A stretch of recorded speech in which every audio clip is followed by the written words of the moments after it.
When you introduced yourself, you talked about you being a member of the African Committee on the Rights and Welfare of the Child, and also that you're a special rapporteur on children. Could you tell us what is the role of this committee, and also what is the role of the special rapporteurs? The African Committee of Experts on the Rights and Welfare of the Child is composed of 11 members who are selected from the 5 regions of Africa, male, female from each region. But if you select from only the 5, you'd have 10. So we also have a floating seat to have the 11th member, such that we have an odd number for purposes of voting, purposes of making intricate decisions where we don't have a tie. So the floating seat before was in West Africa, it's now in Southern Africa. So these 11 members are people of high integrity who know aspects to do with children's rights. That is one. Secondly, their mandate is found in the African Charter on the Rights and Welfare of the Child. And their mandate is to monitor the promotion and protection of the rights of the child as per the provisions of the Charter. So in doing the monitoring, there are various activities that they carry out. They receive reports from state parties, and those reports at the extent to which those state parties are promoting and protecting the rights of children in their territories.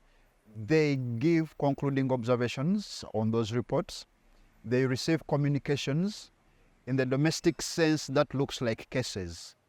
And then they give recommendations on those communications. And thirdly, they conduct research. For instance, we have done quite a lot. Research on conflict, the effect of conflict and crises on children in Africa. Research on the various methods in terms of child protection in Africa. Research on teenage pregnancies. So we have done quite a lot in terms of research. That research also extends to giving guidance in terms of general comments, in terms of model laws to states. For instance, we have a general comment on protection of children affected by armed conflict. We have a model law on the same. We also do state visits. Those can be investigative missions. Those can be follow-up missions to establish the extent to which the state parties are implementing the Charter, the extent to which they are taking on recommendations that have been handed down on the state party reports, on communications, among others, and any other activity that could be assigned by the African Union. So that's what we do. So when you come to the role of special rapporteurs, the 11 members of the committee are both country rapporteurs on one hand and special rapporteurs on another. With regard to country rapporteurs, each member has 5 countries to which he's supposed or mandated to monitor. For instance, I'm a special rapporteur to Tanzania, I'm a special rapporteur to Namibia, to Eswatini, among others. For thematic rapporteurs, every member is a thematic rapporteur to one thematic group. For some of the thematic groups include education, health, conflict with the law, and children affected by armed conflict. So I'm a thematic rapporteur with regard to children affected by armed conflict. So any state that has aspects of armed conflict that could be going into, that has aspects to do with the need for research, the need for giving further information, I would be the thematic person to reach out to. So briefly, that's the role of the committee, the role of the special rapporteurs and country rapporteurs. What are some of the ways in which civil society actors and journalists can engage with the African Committee on the Rights and Welfare of the Child? That's a good question.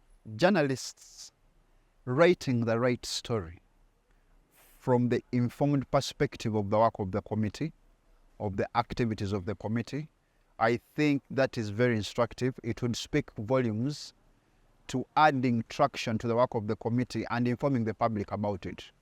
For instance, we have had communications that have been handed down and decisions made. One that received a lot of traction was the case against Tanzania regarding teenage pregnancies, the communication.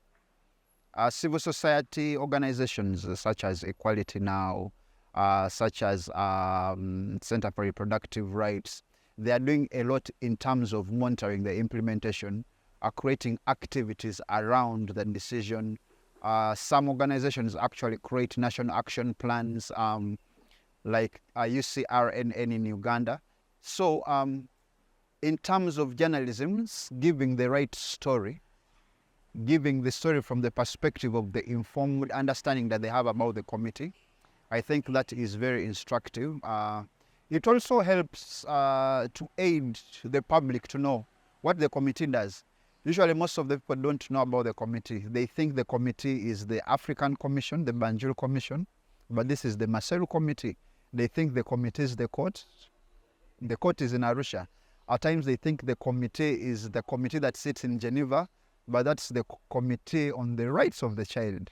So I believe journalists have a critical role to inform the public about the work of the committee, but also to hold the committee accountable in terms of what they have done, to hold states accountable. For instance, if a committee has visited a state and has required that specific engagements be taken, that accountability can come from the position of journalism.